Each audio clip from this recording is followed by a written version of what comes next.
जय शिवराय सर्वांना. इथे मी डाळ आणि तांदूळ सेपरेट भिजवलं होतं. भिजायला टाकताना डाळीमध्ये चमचाभर मेथीदाणे टाकले होते. ते आता 5 ते 6 तासानंतर मी वाटून घेते आहे. आधी डाळ वाटून घेतली एकदम बारीक, इथे पाहू शकताय. नंतर मग तांदूळ वाटले, ते थोडे रवाळ वाटले आणि आता हे सगळे एकत्र करून छान मिक्स करून मी 5 ते 6 तासासाठी पुन्हा ठेवून देणार आहे. आणि उन्हाळ्याचे दिवस असल्यामुळे तुम्ही ते पाहू शकता किती छान आपलं बॅटर भिजलेलं आहे, छान फुललेलं आहे. आता मला जेवढं आवश्यक आहे डोसे बनवण्यासाठी तेवढंच बॅटर घेतलं आहे, बाकीचं मी ठेवून दिलेलं आहे. इथं आपण डोसे बनवणार आहोत, तर बटाट्याची भाजी बनवायची. त्यासाठी तुम्ही पाहू शकता हिरवी मिरची, लसूण, मीठ मी मिक्सरच्या भांड्यामध्ये घेतलेलं आहे. इथे मी कोथिंबीरही कट करून घेतली आहे आपल्या भाजीसाठी. आता हे वाटण बनवण्यासाठी आपण याच्यामध्ये थोडे जिरे टाकत आहोत. छान टेस्ट येते जिऱ्यांनी. आणि बटाट्याची भाजी आहे तर ऑफकोर्स याच्यामध्ये जिरे आणि मोहरी तर जाणारच. सो आपण हे छान बारीक वाटून घेऊयात. हे मस्त वाटून झालेलं आहे. आता आपण बटाट्याची भाजी बनवू. भाजीसाठी मी आधी 2 बटाटे उकडून घेतले होते. तुम्हाला जेवढे आवश्यक आहे तेवढे तुम्ही बटाटे उकडून घेऊ शकता. बटाटे उकडून छान सोलून बारीक चिरून घेतले. इथे कढई तापवली आहे. त्याच्यामध्ये आता आपण 1 चमचा तेल टाकून घेऊया. तेल छान कडकडीत गरम होऊन द्यायचं. तेल छान गरम झालं की त्यामध्ये आपण टाकणार आहोत मोहरी. तेल गरम असायला हवं म्हणजे मोहरी छान तडतडते, फुलते. अन्यथा तेल जर आपलं गरम नसेल तर मोहरी कच्ची राहते आणि त्याची टेस्ट खूप खराब लागते. सो तुम्ही पाहू शकता माझी मोहरी किती मस्त फुलायला लागली आहे तेलामध्ये. त्याची चव भाजीतही छान लागते. मोहरी छान तडतडल्यानंतर ती करपण्या अगोदर मी याच्यामध्ये आपण तयार केलेलं वाटण टाकले. तर तुम्ही पाहिलं वाटण करतानाच मी यात मीठ टाकलं होतं, कारण मिठाने मिरचीचा तिखटपणा थोडा कमी होतो आणि ते मीठ पूर्ण मिरचीला लागतं जेव्हा आपण ते मिक्सरला बारीक करत असतो आणि मिरची ही पटकन बारीक होते.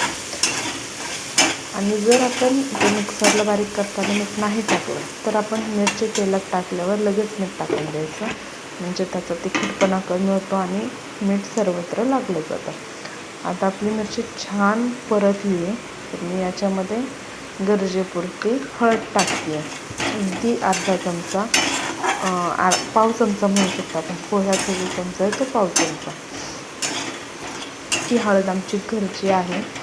तिचा कलर खूप येतो म्हणून मी खूप कमी टाकली आहे. तुम्ही पाहू शकता हळद तेलात खूप मस्त कलर सोडते आहे. आता याच्यामध्ये आपण टाकणार आहोत छान बारीक चिरून घेतलेले बटाटे.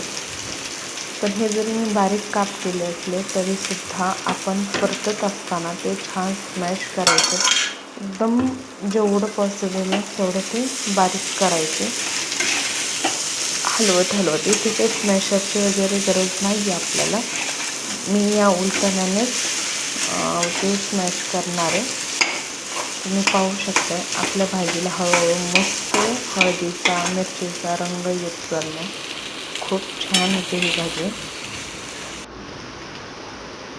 बघा, आपण खूप कमी हळद टाकली होती तरी एवढी सुंदर दिसते भाजी. मस्त परतून झाल्यानंतर मी याच्यामध्ये कोथिंबीर टाकते आणि कोथिंबीर टाकल्यावर कोणत्याही पदार्थाचा सौंदर्य इतकं जास्त फुलून येतं हे काही सांगायलाच नको.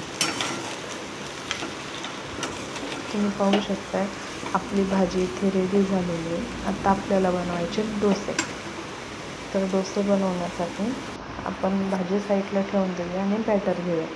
या बॅटरमध्ये आधी मीठ टाकलं नव्हतं. जेव्हा आपण बनवणार असो डोसे, आप्पे, उत्तप्पा किंवा इडली कोणताही पदार्थ जेव्हा बनवणार असो ना तेव्हाच यात मीठ टाकायचं. छान एकजीव करून घ्यायचं, मस्त मिक्स करायचं.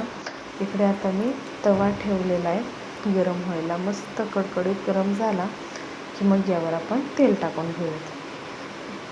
आता तुम्ही म्हणाल हा असा तवा कशाचा आहे, म्हणजे तो डोशाचा आहे का वगैरे, तर नाही, हा तवा माझा डोशाचा नाही आहे. हा लोखंडाचा तवा आहे आणि रेग्युलर माझा भाकरी चपाती बनवण्याचा तवा आहे. हा तवा इतका छान आहे म्हणजे मी त्याची भाकरी करते, चपातीही करते, पुरणपोळीसुद्धा करते किंवा डोसे असतील, उत्तप्पा असेल, बेसन पोळी असेल, अगदी सगळं मी या तव्यावर करत असते. आणि इतका त्याला वापरला आहे ना, छान म्हणजे एकदम छान झाला आहे, तो छान मुरला आहे तवा, अगदी मस्त झाला आहे. आता तुम्ही पाहू शकता इथे तेल साचलं आहे, तर हे आपण काढून घेऊयात तेल आणि मस्त कडकडीत गरम करायचं आहे तवा, एकदम कडकडीत. आणि मग याच्यावर डोसा टाकायचं आहे. पण काय ना, पहिल्या म्हणजे सुरुवातीचा जो डोसा असतो ना, तो थोडा जाड होतो किंवा ते पळीने सुरुवात असताना ते बॅटर थोडं पळीला सटकलं जातं पहिल्या डोसाला. पण नंतरचे डोसे इतके अप्रतिम निघतात की म्हणजे डोशाच्या तव्याला फेल करतील, इतके सुरेख डोसे निघतात. त्यामुळे मला कधी आवश्यकताच वाटत नाही डोशाचा तवा घ्यायची. तुम्ही इथे पाहू शकता आपला हा तोच पहिला डोसा आहे जो थोडा जाड वगैरे झाला होता. बट नंतरचा डोसा अप्रतिम निघतो. आणि प्रत्येक डोशासाठी आपल्याला तेल लावायची गरज नाही आहे. पहिल्या डोशाला लावल्यानंतर 2-3 डोसे आरामशीर एकदम छान निघतात. पुन्हा एकदा तेल लावून घ्यायचं थोडंसं, नंतर कमी लावायचं, मग एक डोसा काढून घ्यायचा, पुन्हा 2-3 डोसे विदाऊट तेलाचे काढायचे, खूप छान निघतात. इथं आपण ताटही रेडी केलं आहे. आणि हा पाहू शकता आपला दुसरा डोसा जो की उत्तम झालेला आहे. त्याचा कुरकुरीतपणा तुम्हाला सांगायची गरज नाही आहे, तुम्हाला दिसतो आहे. म्हणजे तो फोल्डही होत नाही आहे, एवढा कुरकुरीत झाला आहे. आणि आपला तवा पाहू शकता, याच्यावर अजिबात तेल नाही आहे, कारण मी दुसऱ्या वेळी तेल लावलंच नव्हतं. हा आहे आपला स्पंज डोसा. यावर मी लोणी वगैरे किंवा तूप वगैरे लावलेलं नाही आहे आणि खालीही तेल लावलं नव्हतं. तसाच झालेला आहे हा विदाऊट तेलाचा. छान झाला आहे. किती